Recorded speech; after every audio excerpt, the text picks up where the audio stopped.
Muito bom. Boa tarde a todos. Começando mais um dos nossos Live Talks, né? Nossas reuniões do nosso relacionado ao nosso grupo de pesquisas Larva, mas que é um projeto do nosso projeto de extensão, né? Do nosso NAVO. Então, bem-vindo a todos, na verdade, todos presentes.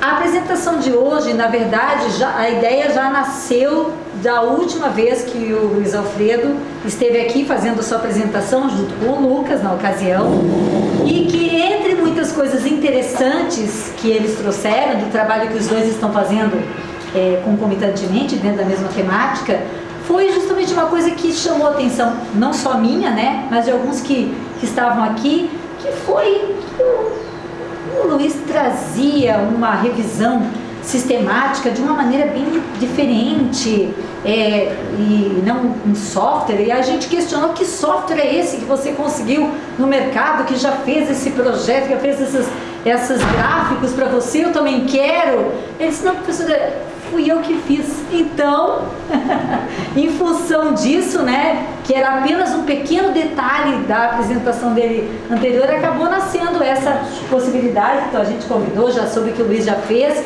uma apresentação de sucesso dentro de uma disciplina do professor Marcelo, e aí a gente, por que não, né, socializar com esse grupo que, se não tem alguém que está fazendo, vai ter quem vai fazer algum tipo de revisão, né, sistemática ou não. Eu acredito que principalmente se não fez, vai fazer, né, tá nesse grupo, não tem como fugir, né, pesquisador não tem como fugir. Então o Luiz hoje vai trazer justamente os detalhes dessa ferramenta autoral, né, para que nós conheçamos. Não sei se depois ele vai vender no final, a gente não combinou, mas de qualquer maneira é muito importante conhecer um trabalho desse de um dos nossos integrantes, tá bom? Já quero dar os parabéns ao Luiz aqui publicamente pela ferramenta que ele fez e que vai apresentar para a gente. Então, com vocês, Luiz Alfredo, muito bom.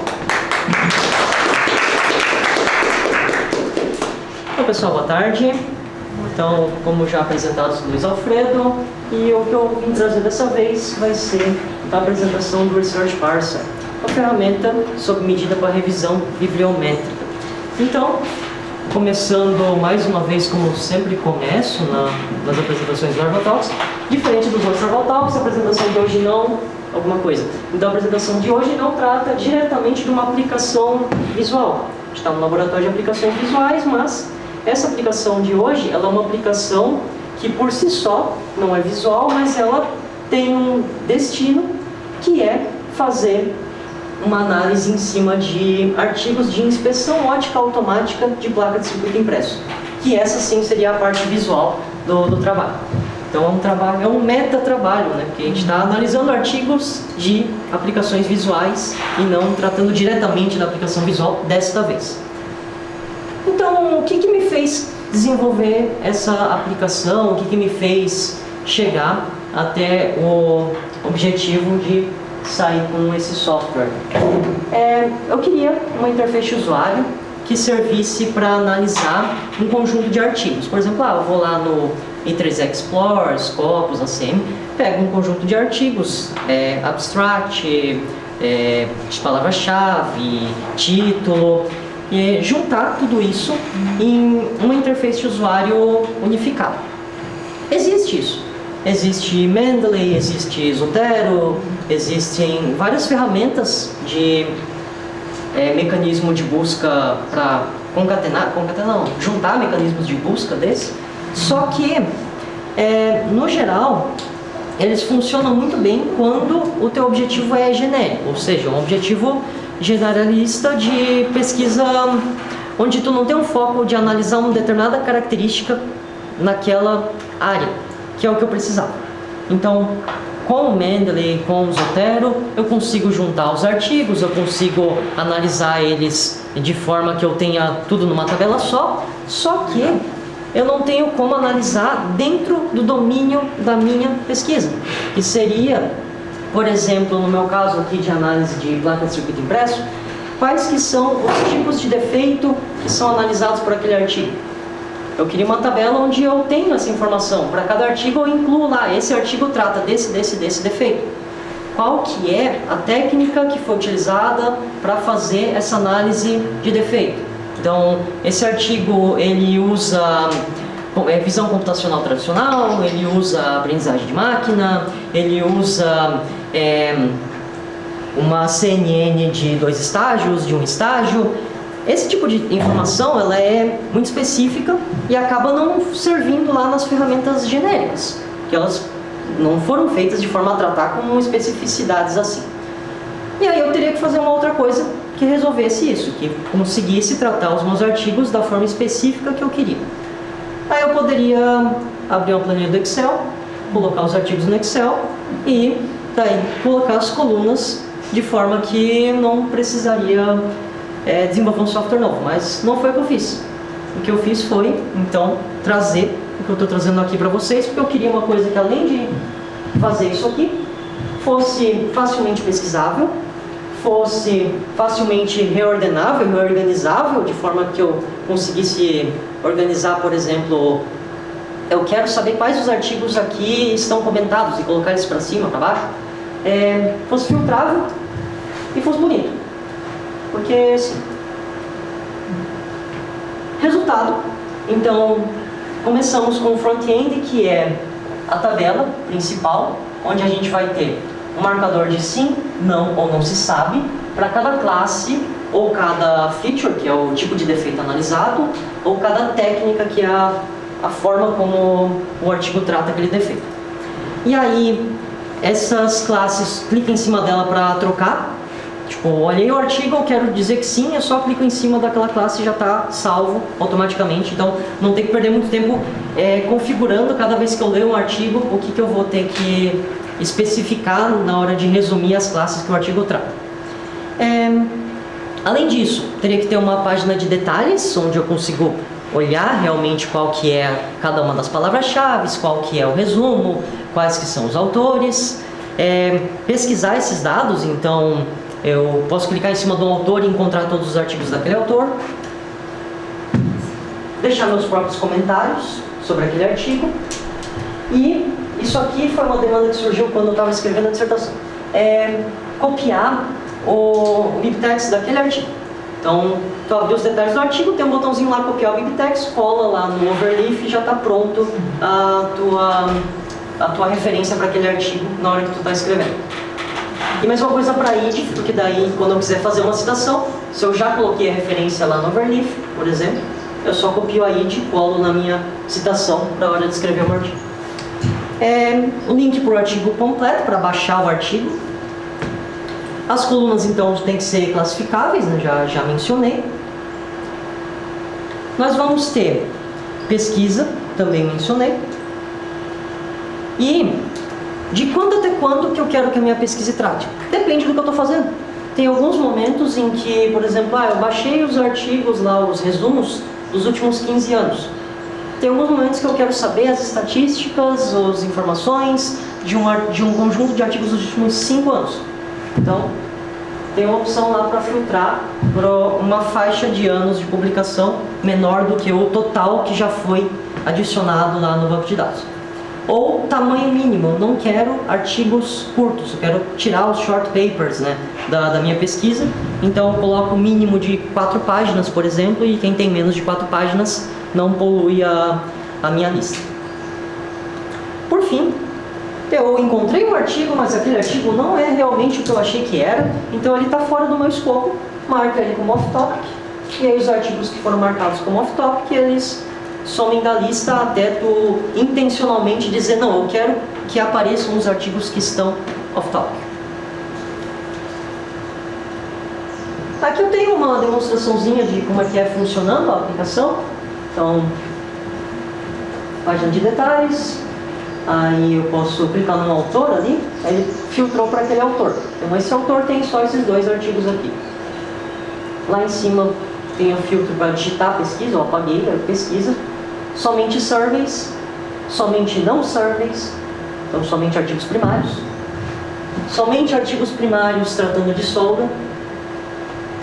Somente artigos primários tratando de solda e que contenham a string ResNet.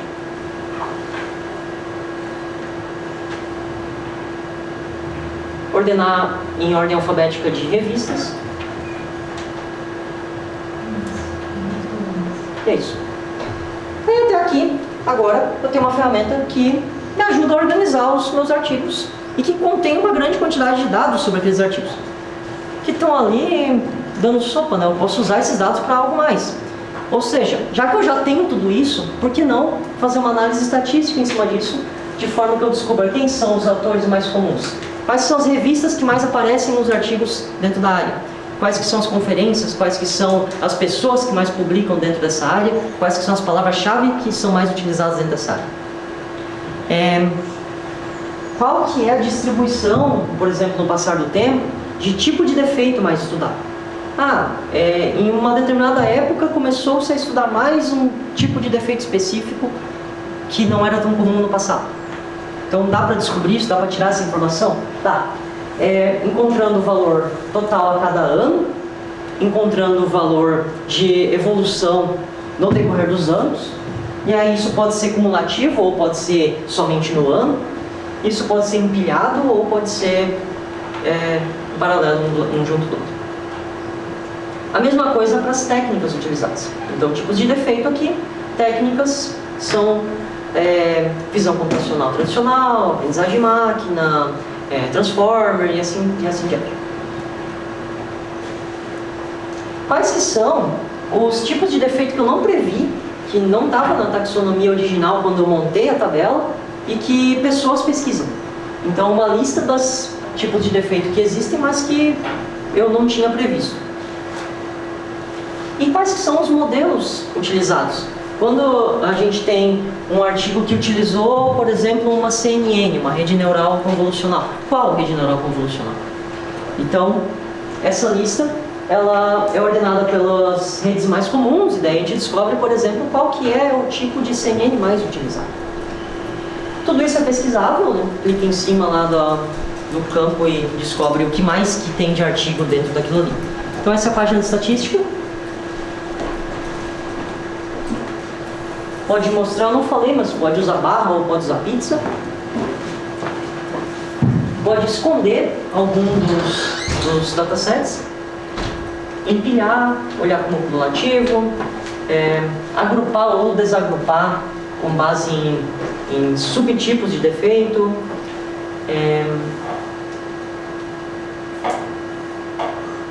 Tem uma nuvem de tags. Por quê? Porque deu vontade de colocar uma nuvem de tags.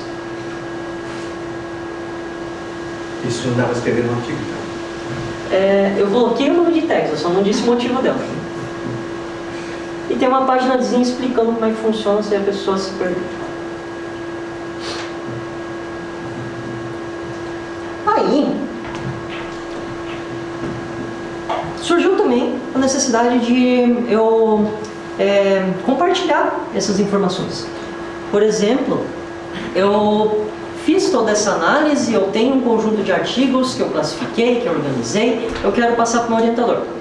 Opção 1, eu poderia fazer cada pessoa que quisesse abrir, instalar o aplicativo todo e olhar. Opção 2, eu criei uma funcionalidade para exportar no HTML contendo tudo aquilo ali.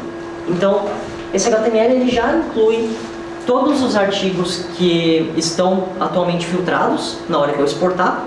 E aí vem todos os abstracts, todas as palavras-chave, todos os autores, e vem com todas as funcionalidades somente leitura. Então tudo que não depende de escrever do banco de dados vai continuar funcionando nesse HTML. Tu ainda consegue pesquisar, tu ainda consegue filtrar, olhar as estatísticas conforme o filtro atual. Não precisa de nada externo para fazer isso funcionar.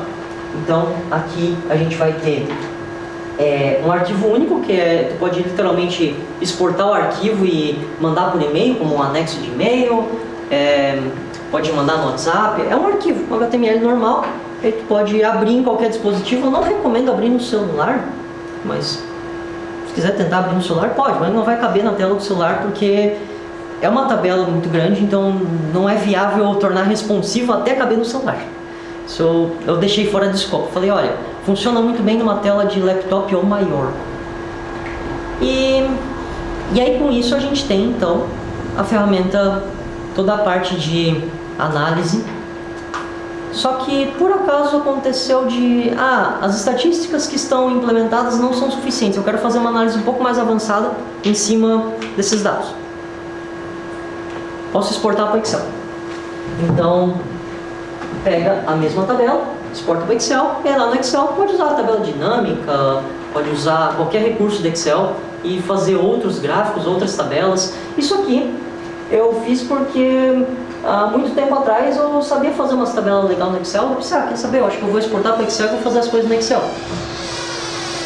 Pode entrar, irmão. Porém, depois que eu implementei isso, eu fui mexer no Excel e descobri que eu não lembro mais como é que faz esse negócio no Excel. Mas Eu acho que é mais fácil a gente fechar. Eu vou fechar. é só fechar Vou no... fechar de fora. Criar corrente de vento, esse é o problema. Acho que tá resolvido. Só ruim é que ninguém entra mais, né? Você vai só fechar a janela? Fechar, já resolve. Aí não fica corrente. Desculpa.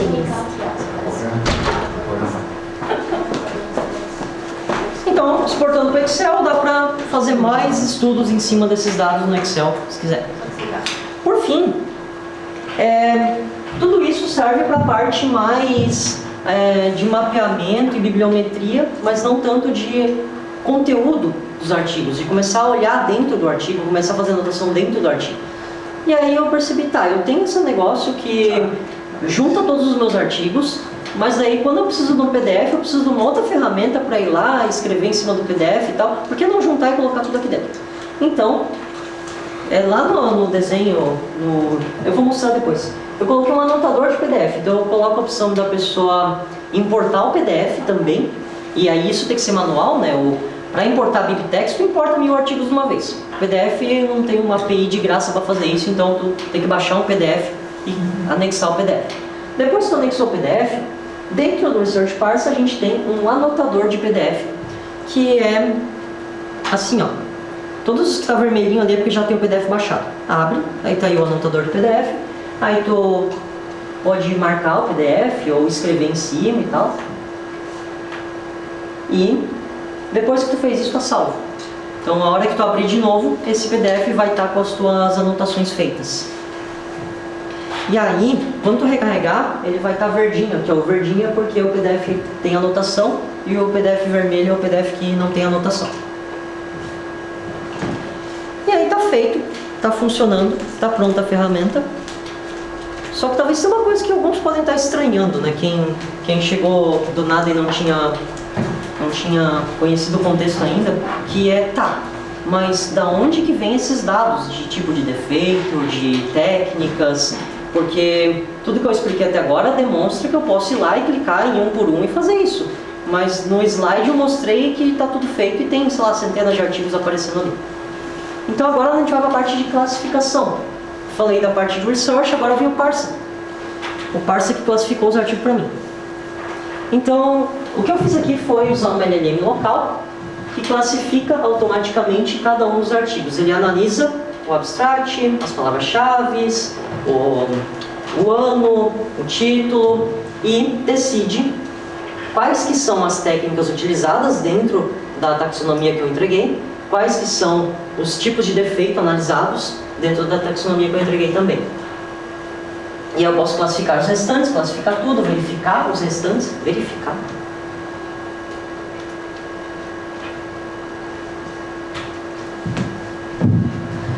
Então essa análise, ela é feita pelo modelo e ele preenche para mim. E aí com isso que eu consegui pegar aquelas centenas de artigos e trazer tudo já classificado. Só que como é que eu sei que a classificação dele tem cabimento? Então tem um tipo de modelo de linguagem que está se tornando comum hoje em dia, que é modelo de raciocínio. É uma técnica onde o próprio modelo ele não te dá uma resposta imediatamente quando tu faz uma requisição para ele. Em vez disso, ele gera uma string que é o raciocínio dele, ou seja, ele, entre aspas, pensa até chegar na conclusão e daí te entrega a resposta na conclusão. Então, no meu caso, o que eu faço é salvar essas informações de raciocínio para ter como eu ver da onde que ele tirou que aquele artigo usa determinada técnica, aquele artigo usa determinada feature, por que ele inferiu isso ou não. Até para saber quando ele está errado, por que ele entendeu errado.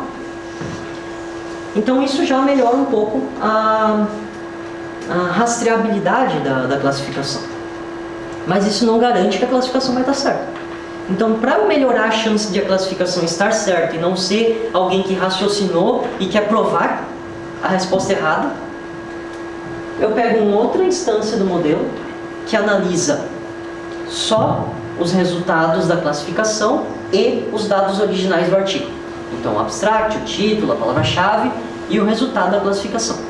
Esse verificador, ele não olha o raciocínio do modelo original. Essa parte é importante porque se tu entregar o raciocínio do modelo que classificou, o verificador lê junto, ele pode acreditar, entre aspas, naquilo, ele pode ser, entre aspas, convencido pelo classificador. Já se ele olhar só os dados originais e o resultado, eu diminuo a chance de ele ter esse viés. Porque daí ele vai olhar de forma neutra e dizer, tá, raciocinar até chegar à conclusão, aquilo está certo, aquilo não está certo, e dar um resultado no final me dizendo o quanto aquela classificação está boa. Daí eu peço uma nota para ele, um valor lá, uma pontuação. Aí no final eu organizo por nota e consigo olhar quais que são as piores classificações e a partir daqui olhar justificativas das classificações e começar a fazer ajustes, a melhorar o meu prompt para resolver problemas que o modelo originalmente estava entendendo errado, reclassificar quando eu ver que o problema foi simplesmente o gerador de número aleatório que sorteou um número ruim para mim naquele momento. E daí às vezes pode acontecer do classificador errar e tu mandar rodar de novo e na segunda vez tá certo. Então manualmente eu decido se aquela classificação está boa ou não. Eu posso marcar que a última alteração foi feita pelo humano, daí eu já sei que aquele artigo foi um artigo que foi validado por um humano, ou seja, dessa vez ele não tem mais erros da máquina, tem erros do humano. E eu posso discordar dos resultados e mandar rodar de novo, ou eu mesmo dizer, eu não vou rodar de novo, eu vou clicar aqui e arrumar só o que eu quero. E se tu clicar em cima em cada caixinha, atualiza o estado daquela caixinha e salva automaticamente.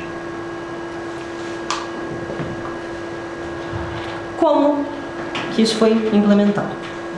Então, a primeira parte, front-end é web normal, ou seja, HTML, CSS, JavaScript puro, não gosto de usar muita coisa de framework, web, nada, então tudo HTML, CSS, JavaScript.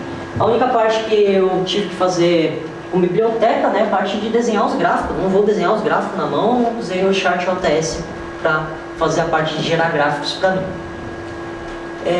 Por baixo dos panos, ali por trás, a gente tem então um back-end que é em Python, então Flask, servidor web, e os dados ficam todos armazenados no SQLite. A ideia aqui é que não precisava ter um servidor de banco de dados, tipo uma SQL, alguma coisa parecida, porque é uma aplicação local, um usuário só, então usando SQLite que fica em um arquivo ficaria mais fácil de trabalhar. A parte de classificação automática, então aqui é a parte do research, aqui é a parte do parse. Inferência foi feita por Llama CPP. Llama CPP é um mecanismo de inferência, é um software que executa modelos de linguagem. Ele não é o modelo em si, mas sim o programa que pega um modelo de linguagem, que no meu caso foi o Qwen 330B, uma versão aqui um pouco antiga já tem quase 4 meses.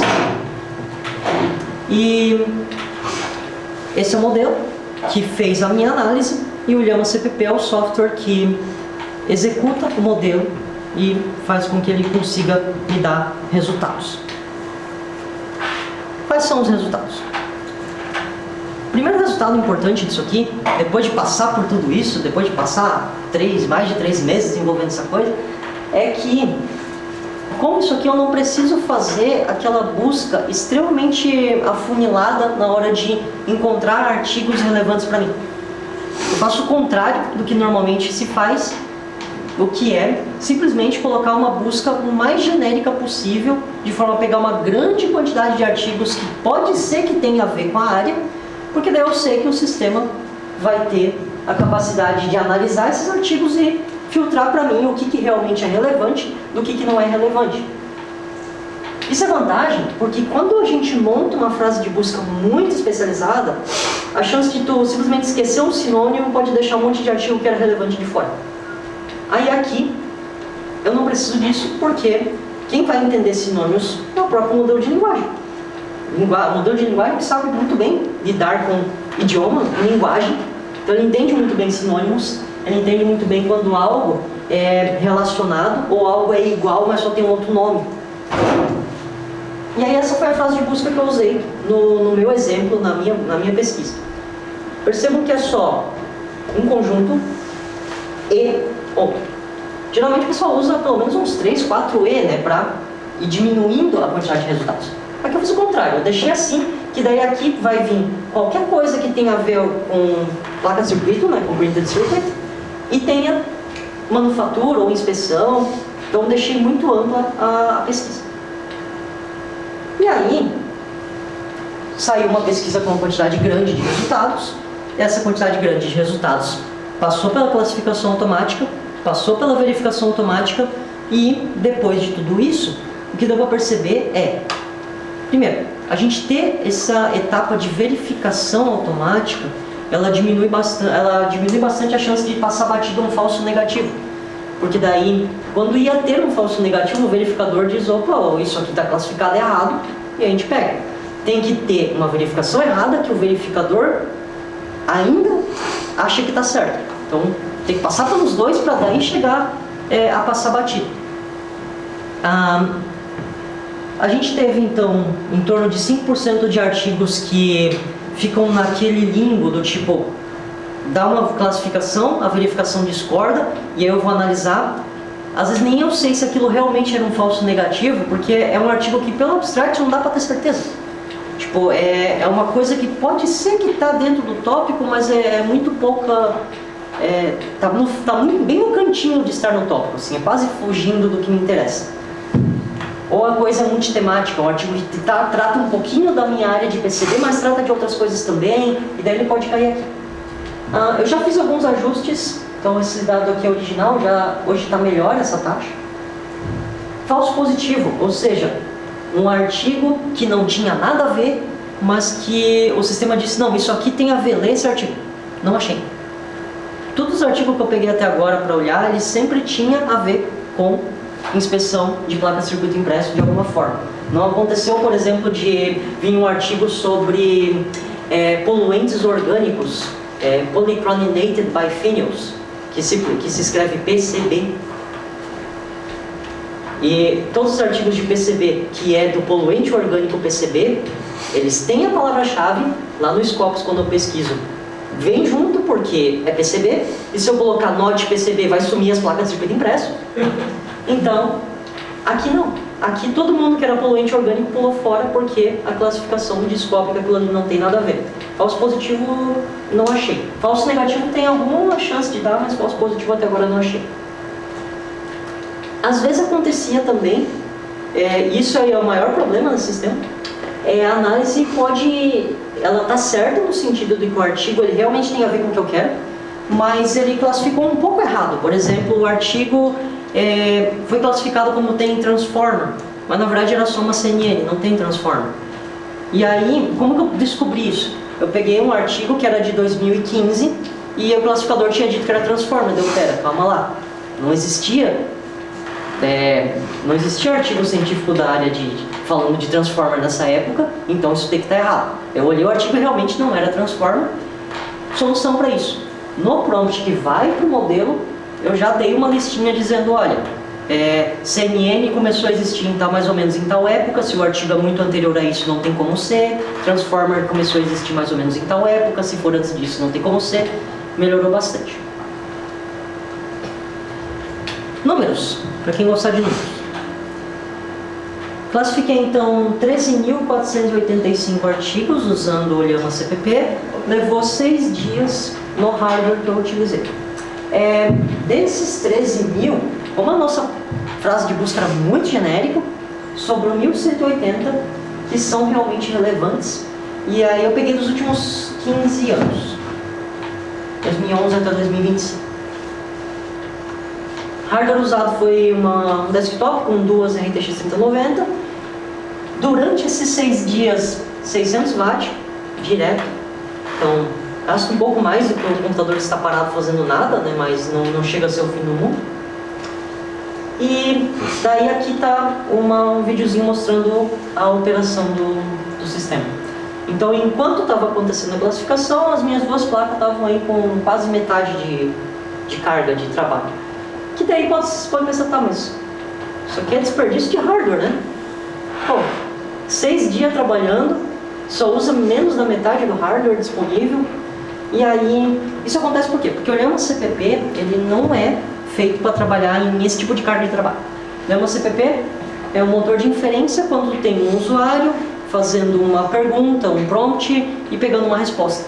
No meu caso, é uma coisa muito paralelizável, é uma coisa onde eu posso mandar, se eu conseguir mandar dezenas de artigos de uma vez e pegar as dezenas de respostas de uma vez, computacionalmente faria muito mais sentido. Só que o Llama CPP não é otimizado para esse tipo de tarefa, para tarefas altamente paralelizáveis. Então ele usa a GPU, mas ele não consegue usar tão bem assim quanto um mecanismo voltado para isso, tipo o VLLM. O VLLM, ele é um mecanismo de inferência que é nível de produção, eu diria, do tipo, a maioria dos grandes desenvolvedores de IA, tipo o DeepSeek, internamente o site deles, lá se tu usar o site, internamente o servidor deles usa VLLM. O Qwen, internamente eles usam VLLM. Então é muito usado na indústria mesmo, né, da área, só que o VLLM é mais chatinho de configurar, bem mais confuso, bem mais coisa para dar errado, é bem mais torturante para fazer funcionar. Só que se der certo, teoricamente ele poderia ser aí de 10 a 20 vezes mais rápido. E aí eu tive que deixar isso para o futuro. Mas o futuro chega um dia, né? Então, uns dias atrás eu tomei vergonha na cara e fiz funcionar com o VLLM. A primeira resposta, o primeiro resultado que eu tenho sobre isso é esse gráfico aqui, que tem uma informação que talvez vocês achem que é diferente do que a gente viu até aqui.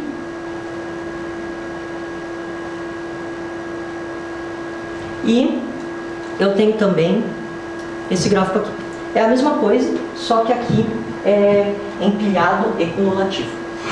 Esse gráfico mostra as técnicas utilizadas em novos cumulativo, né, na história toda, por ano, durante toda a história da pesquisa em placas de circuito impresso. E esse outro faz a mesma coisa, só que esse aqui é novos artigos por ano, desde que começou a ter pesquisa em análise e inspeção ótica automática de placas de circuito impresso. Então a gente tinha de 2011 a 2025, e aí recentemente eu migrei para o VLLM. Para testar o VLLM eu pensei, eu vou colocar mais artigo. Desde quando? Vou botar desde sempre, né? Aí peguei todos os artigos que tinha desde o início dos tempos e botei para processar usando o VLLM e ver se vai ser mais rápido mesmo. Fui buscar na biblioteca da Alexandria. Aí... O primeiro autor é o Tirano Rex. Rex 1800. Uma coisa que me fez fazer esse gráfico também é que eu estava tendo uma reunião uma vez com o Rosso, com o André, e a gente estava discutindo esse negócio de, pô, mas cumulativo, por que cumulativo, né? Só faria sentido cumulativo se fosse desde o início. Daí eu fiquei com isso na cabeça, eu decidi fazer, quer saber, agora eu tenho cumulativo desde o início. Porque se for cumulativo desde a metade, daí tá deixando de fora o que já acumulou até a metade. Então vamos fazer desde o início. Resultado. Dessa vez, então, eu tenho 31.318 novos artigos, além dos 13 que já estava feito, que foram classificados e verificados em 13. Então, passou um slide na frente, não era para passar, eu ia parar no 13. Mas enfim, antes levou 6, agora levou 13, só que são 13 horas. Então, de 6 dias para 13 mil artigos no Llama CPP, a gente baixou para 30 mil artigos em 13 horas. Por isso que daí né? Como? Pouca diferença. Por isso que daí eu decidi colocar desde o início dos tempos, porque eu botei 1000 ali para testar, saiu em minutos, eu falei, então tá, vou lá no Scopus, baixa tudo que dá para baixar desde o início do Scopus, que era 1948, e incluí. Então agora eu tenho Scopus, ACM, 3D Explorer, tudo desde 1948. Mas ali no gráfico só tinha desde 74. Por quê? Porque 74 foi quando realmente teve o primeiro artigo de inspeção lógica automática de placa de circuito impresso. Todos os que vinham antes tinham as palavras-chave, mas foi tudo fora do tópico. Sobrou 1.856 artigos. Aumentou um pouquinho o consumo, era 600 watts, agora aumentou para 750, porque agora as placas de vídeo estão tendo o serviço que elas merecem. Só que termina, eu chutei de 10 a 20 vezes mais rápido, né? Ficou 25 vezes mais rápido.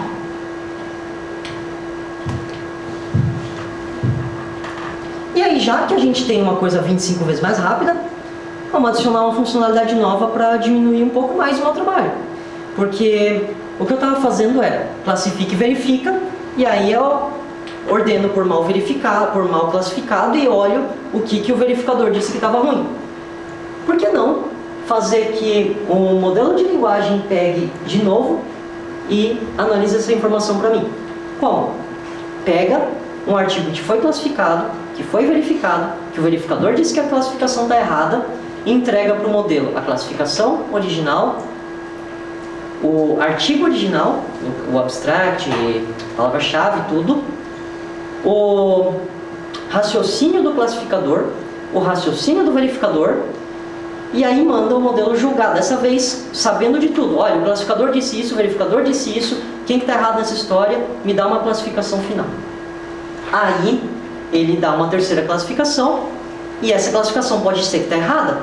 Então eu jogo de novo para o verificador e mando ele fazer isso para sempre, até que acabem os artigos que são mal classificados. Ou seja, repete para sempre até ter um consenso. Olha, agora não tem mais artigo mal verificado. E aí, eu não calculei para esses artigos aqui quanto tempo levou. Eu esqueci de salvar esse dado. Então eu peguei 1.500 artigos novos, joguei no sistema e mandei rodar. Em 50 minutos, 1.500 artigos chegam a uma conclusão definitiva do tipo, olha, a gente concorda que essa aqui é a classificação correta. Então é isso. Esse é o Research Parser. A gente tem o código-fonte disponível aqui. Então, ele é uma ferramenta que é muito útil caso alguém queira fazer a mesma pesquisa que eu, porque é todo voltado para essa pesquisa, né? Não é uma coisa muito generalista.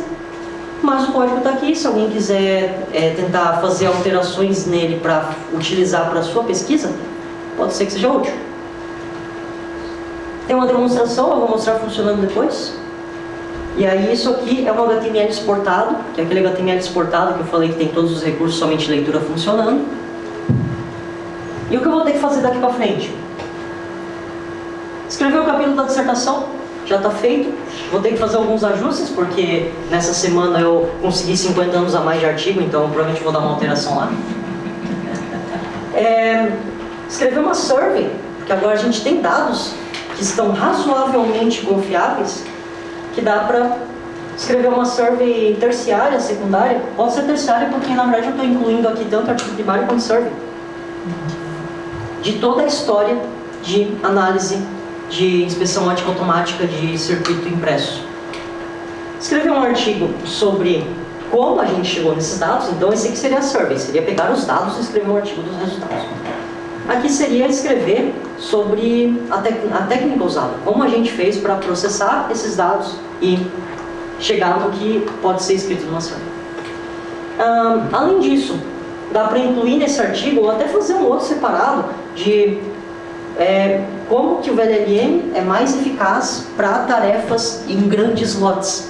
Porque a grande sacada aqui é que com o Llama CPP o máximo que eu conseguia colocar era 8 artigos de cada vez. O VLLM estava mandando 256 de cada vez. E aí, o modelo de linguagem geralmente é uma coisa que é limitada por banda de memória, a não ser que tu tenha muitas requisições em paralelo.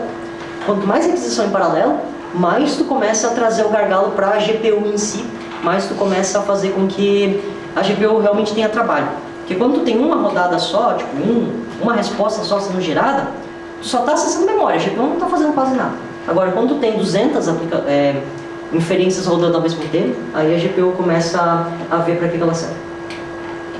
E por fim, dá para fazer um artigo de usabilidade, pegar algumas cobaias, botar na frente do Research Parser e mandar fazer, olhe um artigo, faça um comentário, faça uma anotação no PDF e depois no final rodar um SUS, um formulário para ver se as pessoas dizem que aquele sistema é mais eficaz do que, por exemplo, usar Mendeley mais Excel ou Zotero mais Excel. E aí está feito então o nosso Research Parser. Para quem tinha visto já a minha apresentação na aula de MAP, então essa a primeira novidade que eu tinha para trazer, eu tinha duas. Agora está com o VLLM. A segunda novidade que eu tinha para trazer putz, eu assisti tudo isso e eu descobri que tem uma ferramenta muito legal para análise de placa de circuito impresso, mas eu não tenho nada a ver com circuito impresso. O que eu faço? Research Parser Lite. Essa aqui é uma versão do Research Parser generalizada. Por quê? Eu mesmo, chegou uma hora que eu precisava analisar artigo de fundamentos. Artigo que fala, por exemplo, de detalhes da tecnologia de CNN, detalhes da tecnologia de Transformer, que não tem nada a ver com placa de circuito impresso. E aí, se eu mandar o Research Parser ler, ele vai dizer, não, isso está fora do tópico, porque não é de PCB. Então, eu queria uma ferramenta que eu ainda pudesse usar para o restante. Ainda pudesse usar para anotar PDF, ainda pudesse usar para exportar e mandar, compartilhar o que eu já fiz, o que eu já classifiquei. E aí, saiu então o Research Parser Lite, que é o Research Parser, onde eu tirei tudo que não precisava depender da IA e tudo que não precisava depender de placa de circuito impresso. Ainda funciona para olhar as estatísticas, desde que seja estatística generalizada, do tipo, quais que são as revistas mais comuns dentro do teu dataset, quais que são as conferências mais comuns dentro do teu dataset, qual que é a razão entre artigo primário e survey. Essas coisas não importa qual que é o conteúdo do artigo, então, se é de PCB, se não é, isso aqui eu deixei. Toda a parte de filtragem, pesquisa, a parte de backup, então, eu esqueci de falar, mas essa coisa, putz, eu fiz tudo isso e aí o que acontece se eu perder, se o meu computador pegar fogo, alguma coisa parecida? Tem uma opção lá de tu fazer o backup. E a opção de o computador pegar fogo pode acontecer, né? Quando tu tem duas 3090 rodando a 100% direto. Tem um botãozinho que faz um backup, daí ele te dá um zipão com tudo. E é tudo mesmo. Do tipo, tu pode levar para outro computador, baixar no GitHub, importar o backup e vai estar igual estava antes. Nem vai saber que mudou nada. Com 2 cliques, um clique para salvar o backup, outro clique para baixar o backup e volta. Isso no Lite também continua funcionando. E o anotador de PDF, que era o mais importante, o que me fez criar o Lite, que eu gostei do anotador de PDF e eu queria continuar usando em outras aplicações. Resultado. Esse aqui é software livre, se alguém quiser utilizar, esse sim pode ter utilidade para vocês. É só ir lá, baixar e usar. Ó, é igualzinho, só que eu tirei toda a parte legal ali de IA, porque não faria sentido. Era para ser um vídeo isso aqui, tá parado?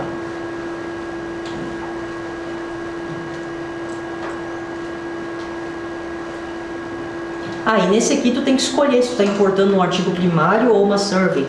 No Research Parser verdadeiro não precisa porque a IA descobre se é uma survey para ti, né?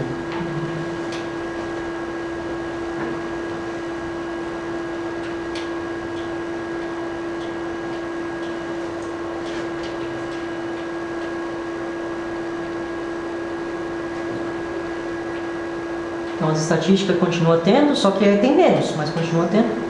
Tudo que era genérico eu deixei, o que não era genérico eu tirei fora.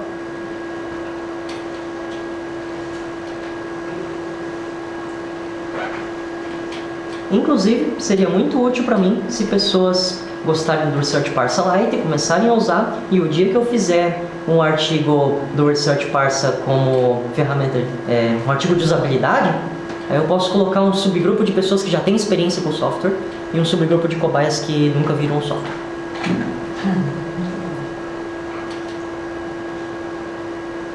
É isso aí. Ficou alguma dúvida, comentário, reclamação, clamor?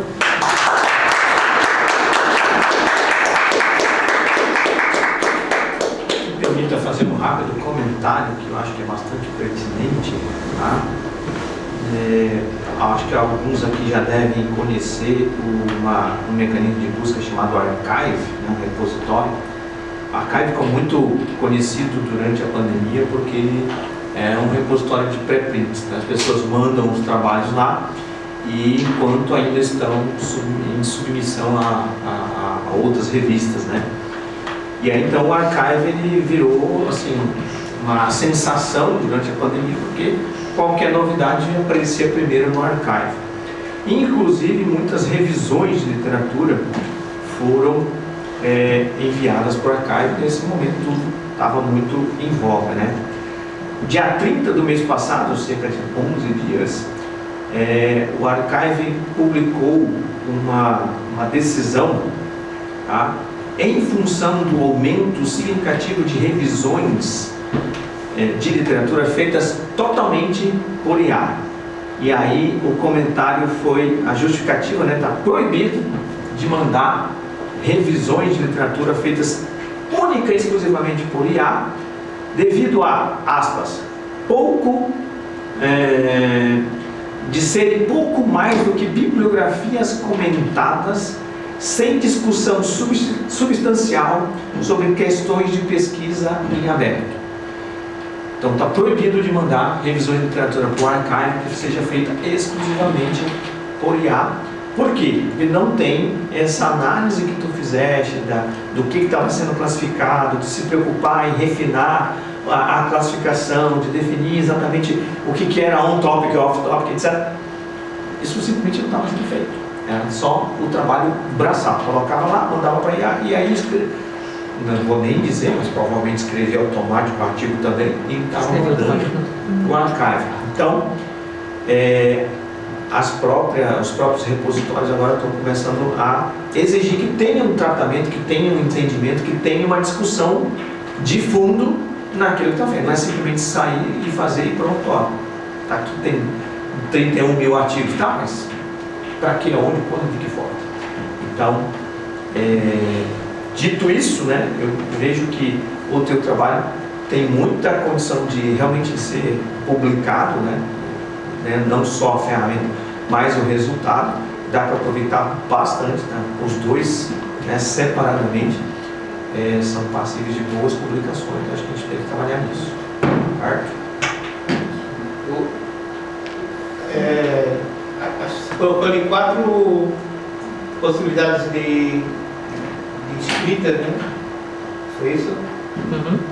Além do capítulo, já está lá no Verlife, José?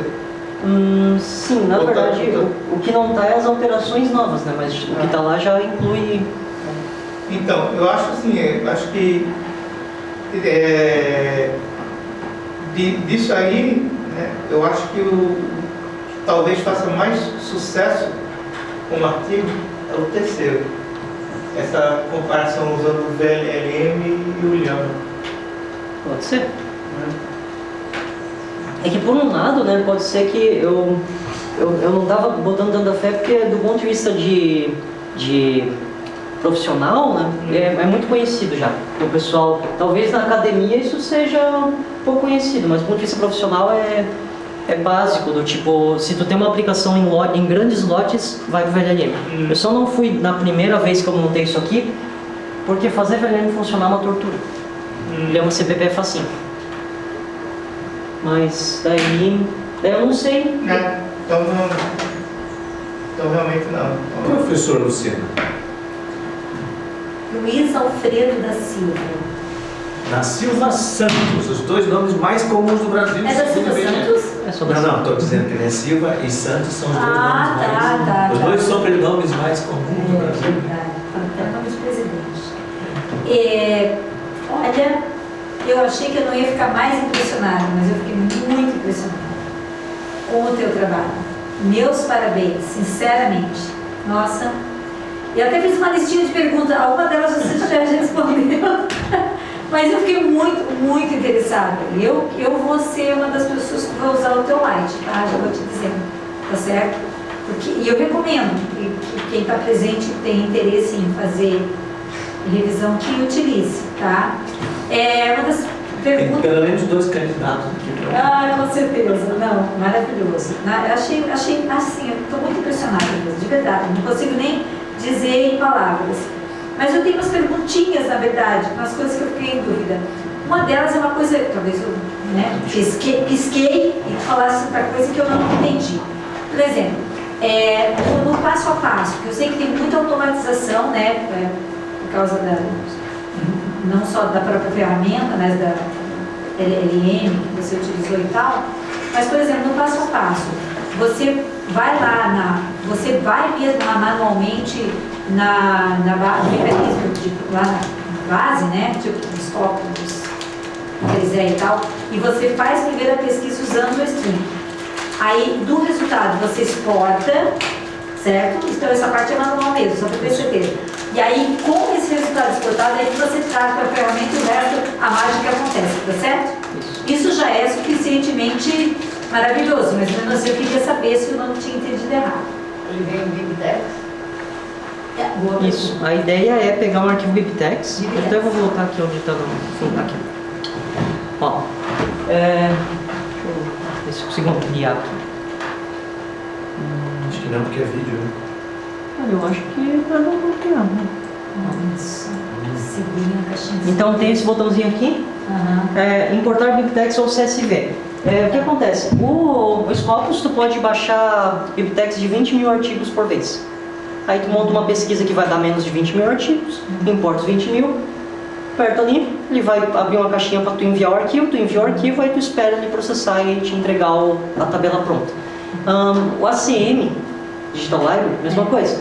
Só que na ACM eu não lembro qual que é o limite, mas também tu pode fazer uma busca e mandar exportar o BibTeX, vem um BibTeX só com todos os artigos uma vez. No i3 Explorer é um pouquinho mais chato, porque só dá para exportar 1000 por vez.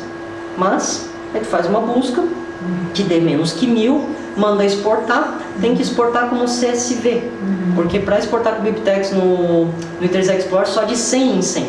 Então, daí o que eu fiz inicialmente eu tinha deixado de fora o i3 Explorer, porque o Scopus já tem muito artigo do i3 Explorer.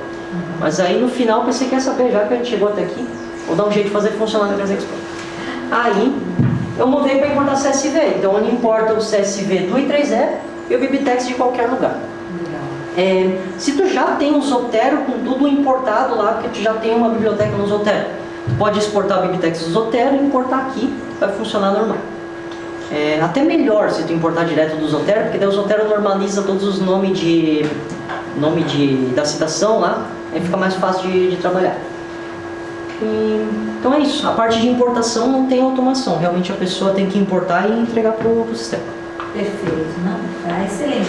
Na verdade, eu estou feliz de qualquer maneira, só queria entender, né? Se eu tinha entendido direitinho. Eu queria te perguntar sobre, você falou lá sobre, em um momento que você estava falando sobre a ferramenta aí já dá o BibTeX para você, já dá o... Não. O BibTeX para você botar lá no LaTeX, né? Tá. Aí você falou também de um ID. E aí eu não entendi, esse ID é o ID que a ferramenta gera, que é o ID que é o ID do BibTeX, por exemplo? Isso. Ah, tá, eu queria ter certeza que o BibTeX... É o mesmo que usaria para fazer citação. Certo, excelente, não queria só ter certeza se era esse ID mesmo, se tinha uma outra... Deixa eu achar aqui onde está o... Tá mais no começo, né? Aqui. Eu fui anotando perguntas Está aqui. em sequência. Pessoal, essa mulher está usando o celular, fazendo anotações. Não, tá tranquilo, não precisa nem voltar lá. Fica tranquilo que eu quero fazer outras perguntas. Está respondido. Para mim está respondidíssimo, tá? Fica tranquilo. Eu escrevi aqui, eu fiz uma pergunta sobre se é configurável, mas se é configurável da ferramenta, mas à medida que você foi explicando, eu entendi. Você fez a ferramenta para atender a tua necessidade. Então, por exemplo, as colunas que você tem ali, elas são personalizadas para a tua necessidade, né? Mas, por outro lado, você fez o Lite, que ele atende ao que seria genérico, né? Que valeria para todos. Mas a minha pergunta se é configurável ainda vale no sentido de que eu queria sugerir fortemente, né, ao seu orientador e você, que pensasse na possibilidade de patentear essa ferramenta. E numa... Eu sei que o Luiz tem um trabalho para fazer importante, né? De continuidade, que isso aí é apenas uma parte do teu trabalho, mas eu acho que essa ferramenta é uma ferramenta que tem um futuro muito promissor, tá? Pensando principalmente na configuração, na possibilidade de configuração. Não é, na parte light pelo menos, se você pensar na possibilidade de ter alguma questão configurável das colunas lá, possibilidade de configuração, ela vai se tornar extremamente adaptável, né? E eu vejo isso, eu vejo essa possibilidade. Então, queria dizer que eu enxergo isso como um futuro promissor mesmo, uma ferramenta que nasce aqui, que nasce de você, né? E que pode ser amplamente utilizada no futuro. Eu enxergo isso com muita clareza, mas talvez esteja viajando na maionese, né?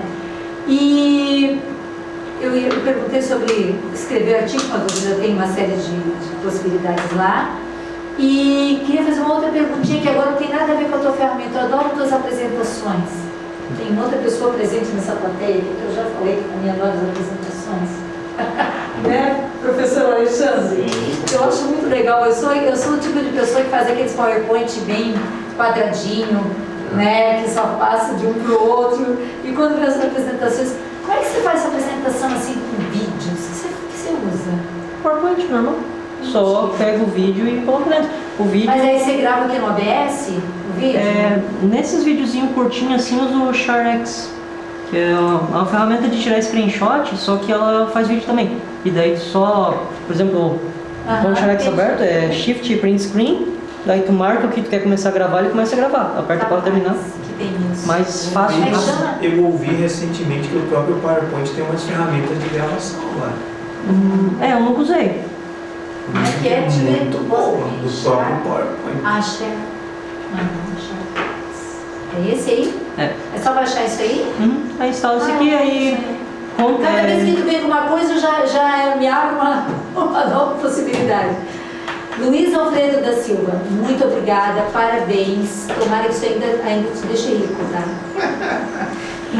Ele só está na academia pela fama e pelo dinheiro. Antes que o professor Rosso me bata, mas termina o teu trabalho primeiro.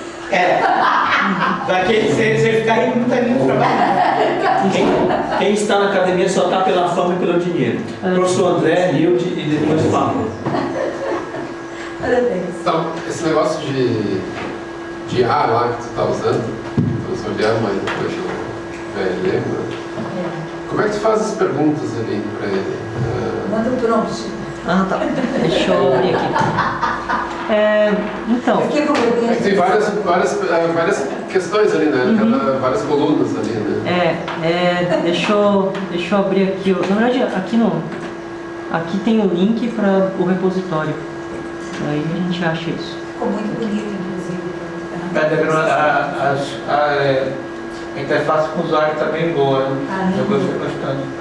Eu gostei. Você foi um requisito que ele botou ficar bonito, né? Porque ele quis, né? Como ele disse, porque eu quis. Porque sim, né? Porque sim. Prompt do classificador, prompt do verificador, prompt do reclassificador. Então, prompt do classificador, onde é que eu posso deixar isso grande? Tá na Bit? Vai ser do... Ctrl mais, de repente... Ctrl mais geralmente funciona. É que daí eu não sei se ele vai sair do lado. Então tá certo. Então assim, dados os dados do paper que está no final, isso é um detalhe importante, tá? Se alguém for fazer uma coisa dessa. O conteúdo que varia tem que ficar no final. Por quê? Porque daí se o conteúdo que varia ficar no final, todo o teu prompt que se mantém constante, fica em cache. E isso que faz o VLLM ser, 20 vezes mais rápido, porque ele não reprocessa aquilo que está em cache. Ele só reprocessa aquilo que realmente mudou do prompt de um artigo para o outro. Então, o que eu fiz aqui? Considerando os dados do prompt que está no final, analisa ele e preenche esse arquivo YAML aqui. E daí eu peço para ele preencher com qual é a área, off-topic ou não, qual é a relevância, survey ou não, through-hole ou não, SMT ou não. Isso aqui eu botei os dois separados, porque o artigo pode ser que tenha os dois. Through-hole é montagem com furo, SMT é montagem de superfície. usa raio-x ou não, porque eu não quero raio-x, daí assim eu separo os artigos que é raio-x dos que é luz visível apenas. E daí tudo que está aqui como comentário, o modelo vai ler para entender melhor como que ele interpreta. Então esses comentários, o que eu fui fazendo foi iterativamente ajustando conforme coisas que eu via que ele entendia errado. Então, rodei uma vez, vi que muitas vezes errava isso aqui, daí no comentário eu já coloquei um comentário que trata daquilo ali para ele não cometer mais aquele erro. E aí começa a interpretar cada vez mais próximo da interpretação que eu quero que ele interprete. E daí eu fiz isso para todo mundo aqui e tal. E no final eu dei exemplos de artigo. Então, um exemplo de título, abstract, keyword e um exemplo de classificação para esse artigo. E o justificativa de porquê. Outro exemplo. Isso aqui é para ele entender qual que é a estrutura e qual que é a noção que ele tem que ter, do tipo, quando tiver em dúvida e tal. Por que É assim mesmo. É normal. É para dar um susto no apresentador. Escalinha Para dar um susto no apresentador, para Você ficar tinha- ligado. Imagine eu que dou aula aqui 2 vezes por semana. Ai, que Eu achei que Um dia de 4 aulas. Tem um dia de 4 aulas e um de 2. eu já ia ficar irritada. Já chegou a usar aqueles chat PDF, Eaton Brain, coisa assim?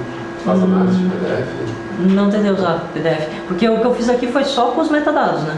Eu até pensei em fazer alguma coisa de ler o PDF e começar a olhar dentro do PDF, mas daí teria um problema de acesso ao PDF. Porque os metadados dá para conseguir de graça. Não baixou todos eles? Baixar automático, né? Não. E PDF, não sei se tem um jeito de baixar, por exemplo, todos os PDF de uma pesquisa. É. Os mecanismos mais parecidos. Eu sei que no I3E tem API para fazer isso, mas daí tem que parar. Tipo, a universidade, o que a universidade paga não aceita. Tem que ter uma licença específica para tu poder baixar direto da API os PDF inteiro. Mas daí não tem. De repente seria interessante pelo menos pegar os mais relevantes, principais, e tentar fazer uma análise mais. É uma possibilidade também. Mas aí fugiria dessa ferramenta. Aí tem que ser uma ferramenta para analisar o artigo inteiro. Porque tu realmente conversa, né, com o PDF lá. Ele pega a informação, vai questionando se tem essa informação, se não tem, faz análise, inclusive se quiser fazer review, eles fazem. Já usei para o artigo que a gente mandou, né? Eu peguei, fiz uma pré-revisão, eu vi só o que ele achou que estava melhorando, aí a gente melhorou antes de submeter o artigo. Eu já fiz isso, mas dá trabalho, ele faz um por um também, faz um por um, faz um por um. Quando precisa fazer, faz um por um. E aí tem esse prompt aqui do classificador. O verificador é basicamente a mesma coisa, né? Só muda que daí o verificador, a instrução diz, dado isso aqui, verifique, em vez de classifique. E daí no verificador eu não dou todos aqueles exemplos porque não precisa. Mas eu dou toda a informação original para ele verificar com base nisso aqui, senão ele pode verificar errado porque ele não sabe disso.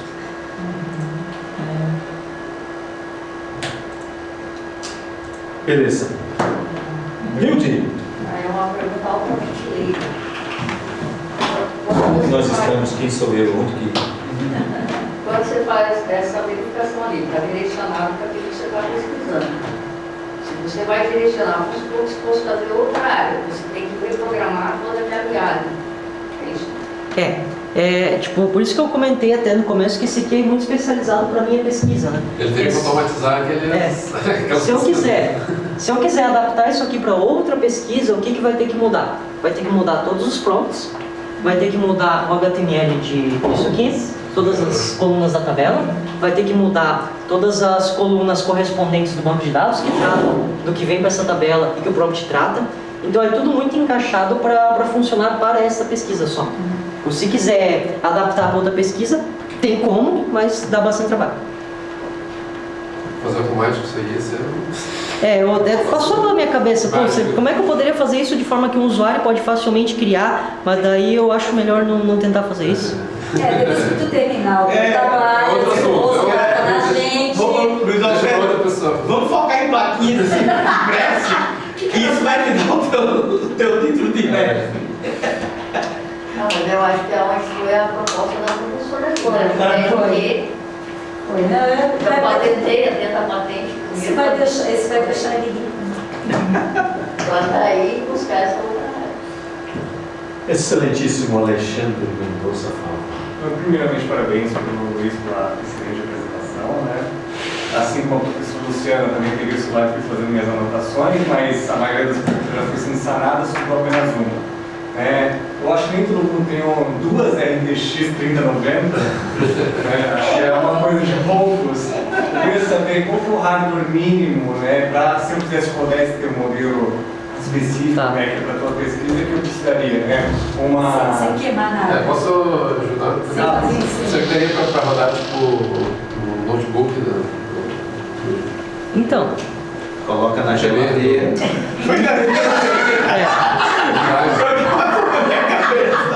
no notebook eu falo. Ele vai frear. No mínimo embaixo do ar-condicionado, né? Só pra mim em cima. A geladeira pegando fogo. Vai lá, Luiz. Responda essa agora, Luiz. Então, depende. O que acontece? Toda a parte de interação com o usuário eu tenho um laptop. Se eu quiser, por exemplo, abrir e mostrar o que já está processado, tranquilo. Então, a opção 1 é: se tu já tem processado, funciona em qualquer computador. Se tu precisa fazer a inferência, tem opção de usar API, se tu não tem hardware. Então, isso aqui tudo usa API, a mesma API da OpenAI. Então, se tu, em vez de usar o hardware próprio, quiser usar uma API online, dá para usar API online. Usar o OpenRouter, usar algum serviço que forneça, alugue o hardware para te fazer a inferência. Opção 2, se tu quiser rodar no teu próprio hardware, com esse modelo específico, no VLLM eu acho que com uma 3090 dá, 24 GB de VRAM. Se quiser um modelo mais simples, menor, com uma 3060 dá. Eu diria que uma 3060 dá para fazer muita coisa, de desktop, que tem 12 GB de VRAM. Se tiver 12 GB de VRAM, dá para fazer muita coisa. Mas vai ser mais limitado. As 13 horas vão se transformar em não vai fazer em 13 horas, né? Então, com uma 3060 eu acho que levaria aí umas 8, 10 vezes mais. E aí o modelo seria um modelo mais bom. Então leva 8 a 10 vezes mais tempo para ter uma resposta menos confiável. Mas funciona. Eu perguntei porque eu tenho uma 1060, uma GTX, uma RTX, e ela tem 6 de VRAM. E eu sei que alguns modelos eu não consigo carregar nela. E o limite do teu seria 12 de VRAM? Não é que é o limite, é que eu penso que um modelo que caberia em menos que 12 talvez não seja inteligente o suficiente para fazer a tarefa. Entendi. Mas se quiser tentar, eu acho que pode ser que funcione. Porque assim, tem o Clan 4B quantizado, dá para espremer em 6 GB de memória se não tiver monitor na placa de vídeo. Então, só que eu não sei se ele vai ter a capacidade de gerar o resultado com a confiabilidade que eu tenho aqui. Entendi, obrigado. Mais alguma pergunta? Fechou? Fechou. Bem, então, mais uma vez, parabéns ao Luiz. Muito bom, Luiz. Muito bom, Luiz. Muito bom mesmo. Parabéns, excelente. Eu vou fazer um elogio pra mim mesmo. Eu sei escolher.